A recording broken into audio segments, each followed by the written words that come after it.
Di awal film, kita diperkenalkan dengan Nargis, yang merupakan korban perdagangan manusia. Sampai saat ini, Nargis masih trauma atas pengalaman memilukan yang ia alami di masa lalu. Nargis ternyata sudah menikah dengan seorang pria bernama Samir. Samir sangat menyayangi Nargis, dan rela melakukan apa saja untuk membuat sang istri tercinta bisa tersenyum lagi seperti dulu. Halo? Semua sudah dilakukan oleh Samir, agar trauma Nargis bisa sembuh, termasuk berkonsultasi dengan seorang dokter psikiater. Namun hal itu percuma saja, Nargis masih belum bisa melupakan pengalaman pahit hidupnya di masa lalu. Bahkan, Nargis tidak pernah merasa pantas menjadi istri Samir, yang seorang pemuda baik-baik. Sedangkan Nargis sendiri merasa hina dan kotor, karena selama diperjualbelikan, ia sudah dicicipi ratusan orang laki-laki.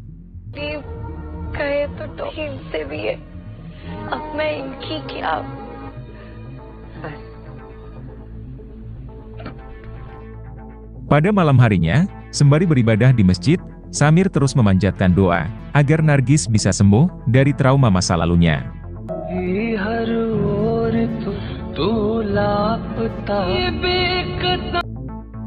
Lalu di keesokan harinya, Samir kembali menemui si dokter, tanpa membawa istrinya.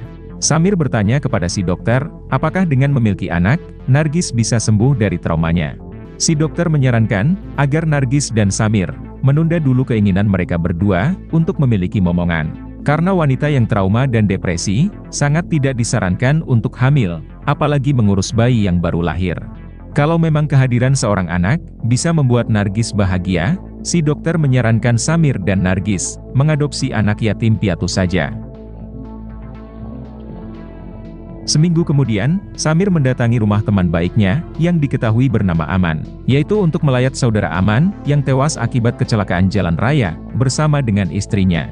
Pasangan suami istri tersebut, meninggalkan seorang putri cantik, yang diketahui bernama Andini. Melihat Andini yang masih berduka, Samir pun merasa iba.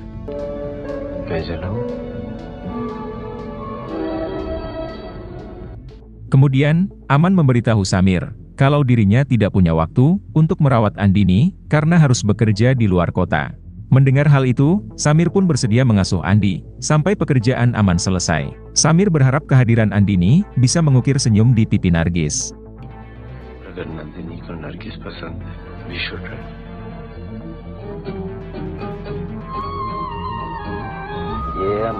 Tapi setibanya di rumah, kedatangan Andini malah disambut dingin oleh Nargis. Bahkan, Nargis enggan tidur sekamar dengan Andini.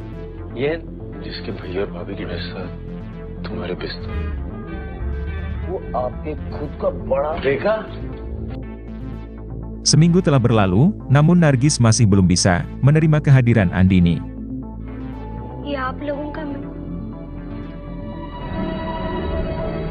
Sementara Samir justru memperlakukan Andini seperti anak kandungnya sendiri.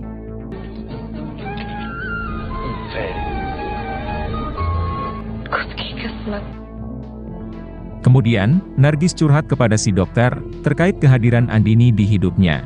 Nargis berkata, merawat diri sendiri saja, Nargis tidak bisa, apalagi merawat anak orang.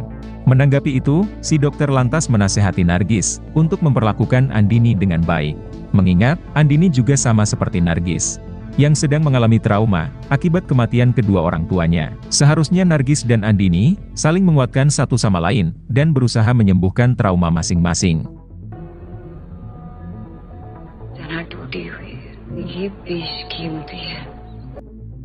Setelah dinasehati oleh si dokter, Nargis pun berusaha bersikap baik kepada Andini. Tapi tak lama berselang, Andini malah diserang anjing tetangga, hingga mengalami luka ringan.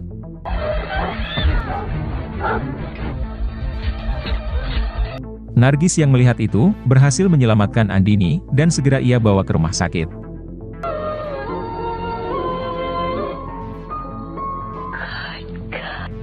Dan sejak saat itu, Andini dan Nargis menjadi dekat, layaknya seperti ibu dan anak. Bahkan, Nargis yang tadinya selalu murung, kini sudah bisa tersenyum kembali, berkat kehadiran Andini. Melihat hal tersebut, tentu Samir menjadi sangat bahagia. Akan tetapi, pekerjaan Aman sudah selesai, dan Andini harus diantar pulang. Mendengar hal tersebut, tentu Nargis menjadi sedih. Padahal Nargis sudah menganggap Andini sebagai anak kandungnya sendiri.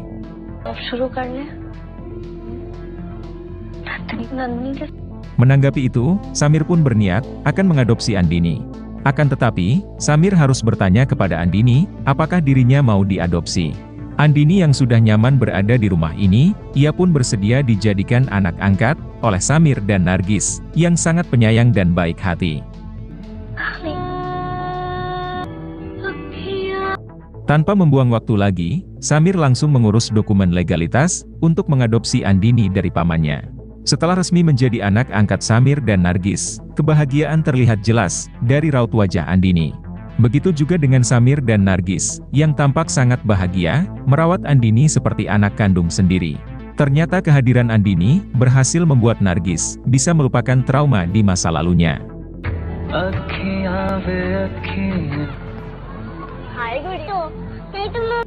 Beberapa minggu setelah itu, Andini dan tetangganya yang bernama Sima diculik oleh geng preman SMA yang dipimpin oleh Ladu. Tak ada yang berani menghentikan mereka, dikarenakan Ladu mengancam sembari menodongkan senjata.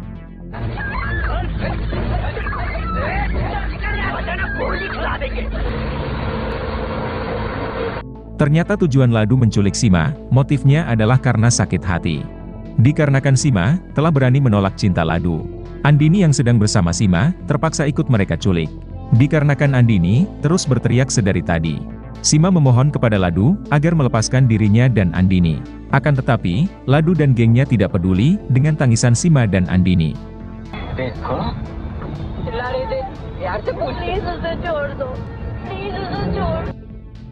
Tak lama berselang, Samir terkejut mendapat kabar terkait putrinya yang diculik oleh geng preman sekolah bersenjata. Saat itu juga, Samir mendatangi sekolah Andini untuk mendapatkan info lebih lanjut.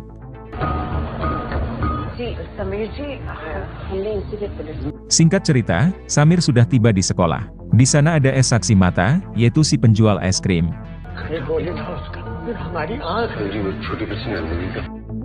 Kemudian, Samir dan saudara Sima, yaitu Rahul, melapor ke kantor polisi. Sembari membawa saksi mata, yaitu si penjual es krim, yang menyaksikan Sima dan Andini diculik oleh geng preman sekolah yang dipimpin oleh Ladu. Samir memohon kepada polisi agar segera bertindak cepat, berbekalkan informasi dari si penjual es krim. Sebelum Sima dan Andini sampai kenapa-napa, mengingat geng preman sekolah tersebut memiliki senjata api. Tapi polisi belum bisa bertindak sebelum mendapat surat izin resmi. Sehingga membuat Samir kesal, dan sontak meninggikan suara, mendesak agar polisi segera bertindak. Tapi polisi justru balik marah, dan menganggap kalau Samir bersikap lancang, dan langsung diusir dari kantor polisi.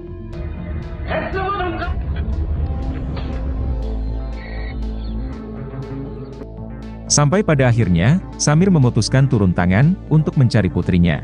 Dimulai dengan mendatangi TKP dan melihat aksi penculikan lewat CCTV toko terdekat. Dari rekaman CCTV tersebut, terlihat mobil yang dikendarai geng Ladu mengarah ke jalur luar kota. Kemudian, Samir memfoto plat mobil tersebut untuk melacak keberadaan mereka. Berpindah ke polisi yang menangani kasus penculikan Sima dan Andini, dan ia diketahui bernama Karan. Sedangkan atasan Karan diketahui bernama Rampal. Ternyata mereka berdua sudah mengetahui identitas para pelaku yang merupakan geng preman sekolah yang dipimpin oleh Ladu. Namun bukannya bertindak cepat, keduanya malah terlihat takut dan panik. Pada adegan lain, kita diperkenalkan dengan Sila, seorang wanita paling berpengaruh di kota ini yang berasal dari kasta Brahmana. Sila sangat dihormati di kota ini, bahkan aparat hukum dan geng mafia tunduk dan patuh kepada Sila. Dan ternyata Ladu, pelaku yang menculik Sima dan Andini, adalah cucu kesayangan Sila. Sila akhirnya mendapat kabar perihal cucunya yang dituding menculik Sima dan Andini. Saat itu juga, Sila menghubungi supir Ladu dan bertanya, apakah benar kalau cucunya terlibat dalam aksi penculikan. Si supir yang bernama Joni berkata kalau memang benar, Ladu menculik dua orang murid wanita bernama Sima dan Andini. Bahkan, Ladu dan gengnya telah memperkaos Andini dan Sima secara berkali-kali. Mendengar hal tersebut, Sila langsung menghubungi kelompok gangster untuk membereskan masalah ini, yaitu menghabisi Sima dan Andini guna menghilangkan jejak saksi. Sementara cucu kesayangannya, yaitu Ladu, akan Sila sembunyikan ke luar negeri.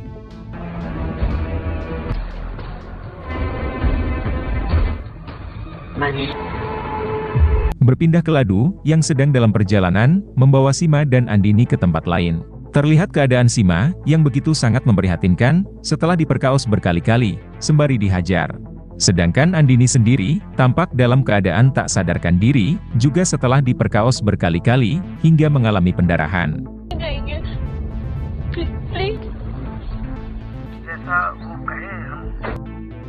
Berpindah ke Samir, yang pada akhirnya berhasil menemukan mobil Ladu yang dalam keadaan terbakar. Dengan dibantu oleh warga, api tersebut berhasil dipadamkan. Tapi ternyata, Sima dan Andini tidak ada di dalam mobil tersebut.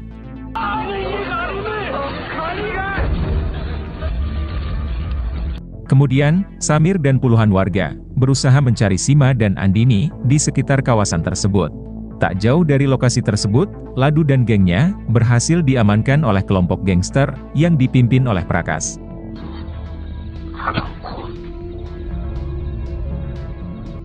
Sampai pada akhirnya, Samir berhasil menemukan Sima, yang ternyata masih hidup, tapi dalam kondisi yang sangat sekarat. Saat itu juga, Sima dilarikan ke rumah sakit oleh 3 orang warga.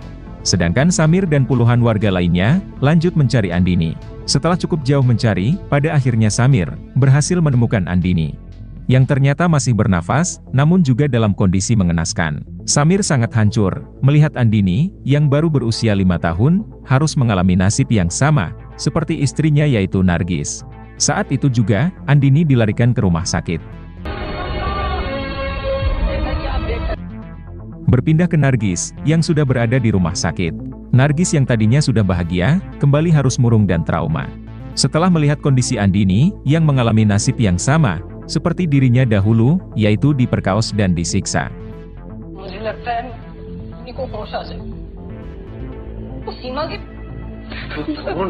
Sementara itu, Samir diberitahu oleh saudara Sima, yaitu Rahul.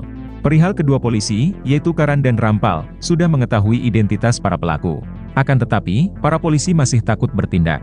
Dikarenakan si pelaku dalang utama, yaitu Ladu, adalah cucu kesayangan Sila, wanita paling berpengaruh di kota ini, yang berasal dari kasta Brahmana, yang sangat ditakuti dan dihormati oleh hampir semua aparat hukum, dan juga geng bandit di kota ini. Pada saat yang bersamaan, Nargis menjadi histeris, mengetahui kalau Andini telah meninggal, akibat kehilangan banyak darah.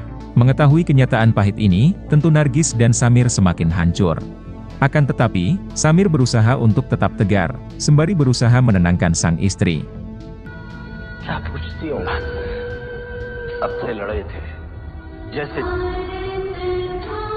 Pada sebulan kemudian, Nargis memutuskan pulang kampung ke rumah orang tuanya. Nargis berkata, dirinya tidak akan kembali sebelum Samir berhasil menegakkan keadilan untuk Andini.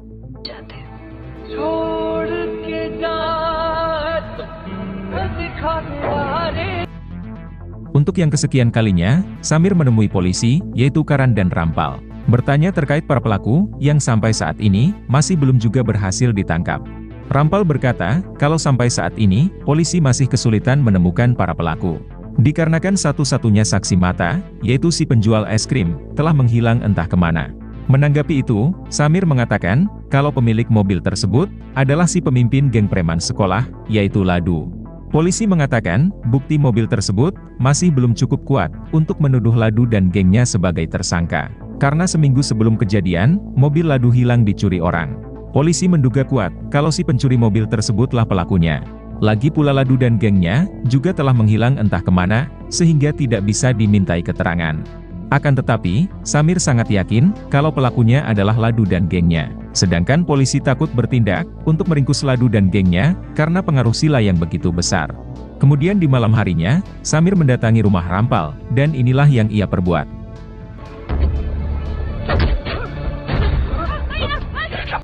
Setelah diancam akan dihabisi, akhirnya Rampal mengaku kalau si saksi mata, yaitu si penjual es krim, telah tewas dihabisi oleh kelompok gangster Prakas atas perintah dari Sila, yaitu Nenek Ladu.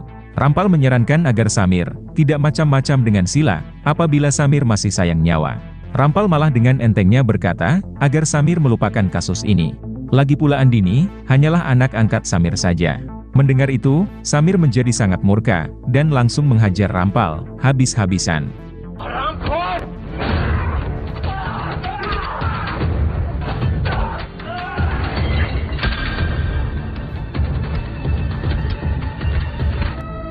Namun sialnya, para anak buah Rampal datang, dan berhasil melumpuhkan Samir.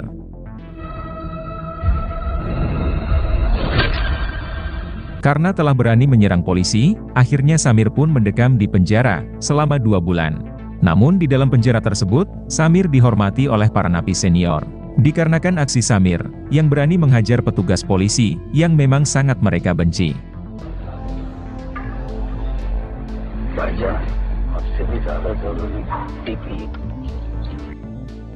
Berpindah ke Sila, yang lantas menugaskan Prakas, yaitu si ketua gangster, untuk menghabisi Samir di dalam penjara.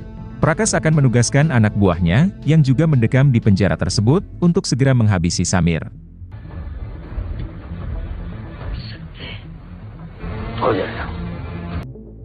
Berpindah ke Samir, yang diberitahu oleh Jamil, teman satu sel Samir, yang merupakan bos gangster, musuh bebuyutan kelompok gangster Prakas. Jamil memberitahu Samir, geng napi anak buah Prakas, berniat menghabisi Samir di penjara ini.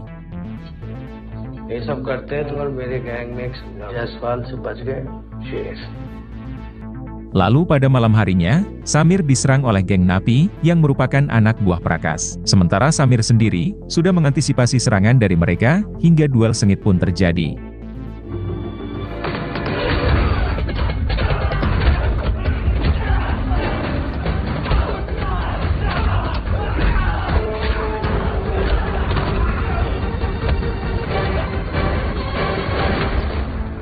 Kemudian, Jamil dan gengnya turun tangan, untuk menolong Samir.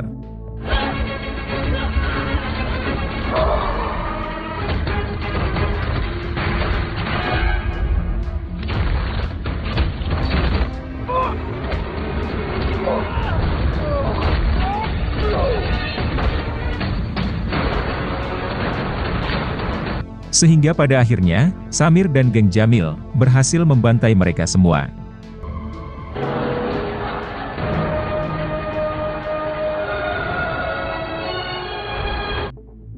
Sima yang sudah sadarkan diri, lantas memberi keterangan, kepada ketua polisi pusat, yang kebal akan pengaruh Sila.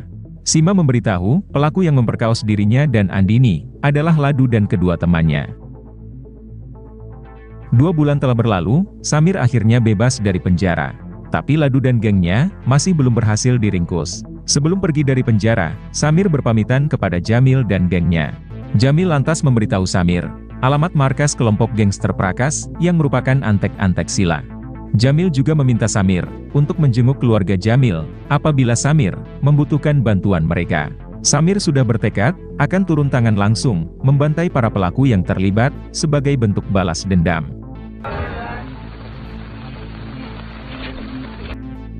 Singkat cerita, Samir sudah berada di rumah keluarga Jamil, dan ditemani oleh Rahul, yaitu saudara Sima. Keluarga Jamil siap membantu Samir, membantai kelompok gangster Prakas, yang merupakan musuh bebuyutan mereka.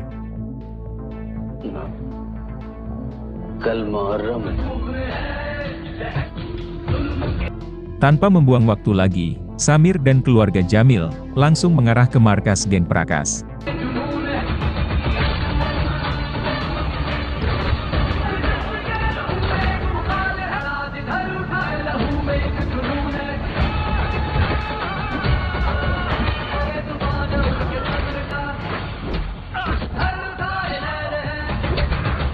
Sampai pada akhirnya, seluruh anak buah Prakas, berhasil mereka bantai. Setelah itu, Samir membantai si ketua gangster, yaitu Prakas.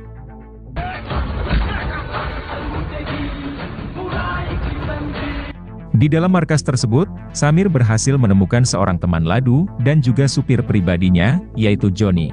Setelah itu, keduanya dibawa ke tempat sepi, untuk diinterogasi. Joni memohon kepada Samir, agar tidak dihabisi, karena dirinya tidak terlibat, memperkaos Sima dan Andini. Joni mengatakan, pelakunya adalah Ladu, dan juga kedua temannya. Sedangkan Joni sendiri, hanya dipaksa oleh Ladu, membawa kedua korban ke tempat sepi.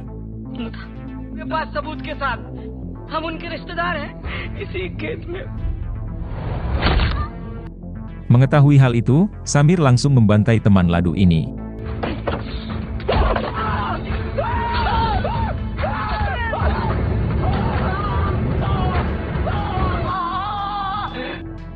Berita kematian seorang teman Ladu, menyebar luas di media massa. Sedangkan si supir, yaitu Joni, sengaja Samir biarkan hidup, karena ia hanya dipaksa. Takut akan bernasib sama, salah seorang pelaku, akhirnya menyerahkan diri. Dan sekarang hanya tinggal Ladu saja, yang masih menjadi buronan polisi pusat. Pasukan polisi pusat, langsung menggeledah rumah Sila, untuk menemukan keberadaan Ladu. Namun ternyata, Ladu sudah berada di Mesir, bersama ayah kandungnya, alias putra Sila.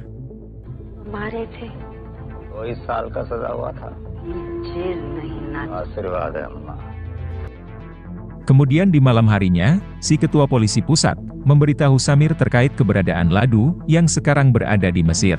Yaitu di markas ayah Ladu, yang dikawal kelompok gangster brutal, yang dipimpin oleh Tala. Si ketua polisi mengizinkan Samir, untuk membantai Ladu di Mesir. Karena jika mengandalkan polisi, pasti akan membutuhkan waktu yang lama, untuk mengurus surat izin antar dua negara. Lagi pula si ketua polisi bersih ini, sangat benci dengan penjahat kelamin seperti Ladu, yang memang layak untuk dihabisi.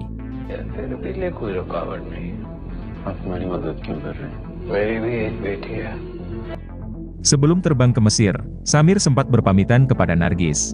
Karena bisa saja, ini terakhir kalinya mereka bertemu. Mengingat, Samir hanya seorang diri, melawan kelompok gangster brutal, dan di negara orang pula.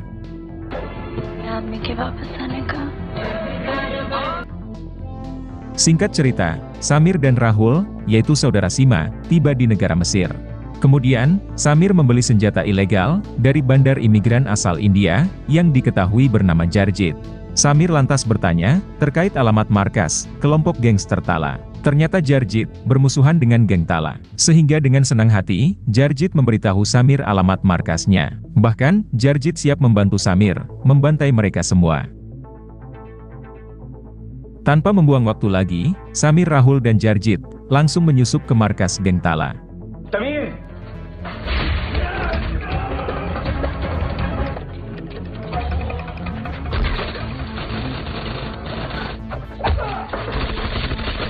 Satu persatu anggota geng Tala, berhasil Samir CS bantai.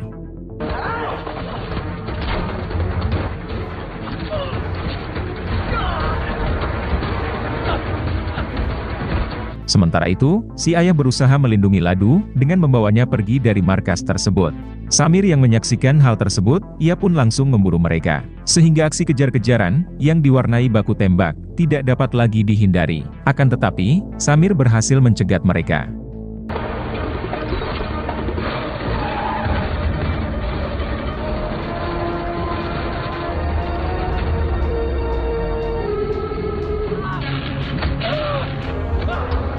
Dan Samir pun langsung membrutal, membantai si pelaku utama, yaitu Ladu.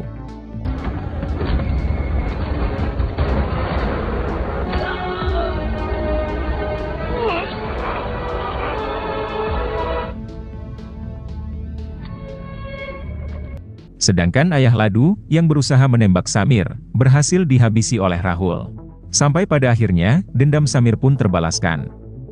Berpindah ke Sila, yang dihabisi oleh pelayannya sendiri, yang sudah lama dendam kepada Sila. Dikarenakan si pembantu, juga pernah diperkaos oleh ayah Ladu, yaitu putra Sila.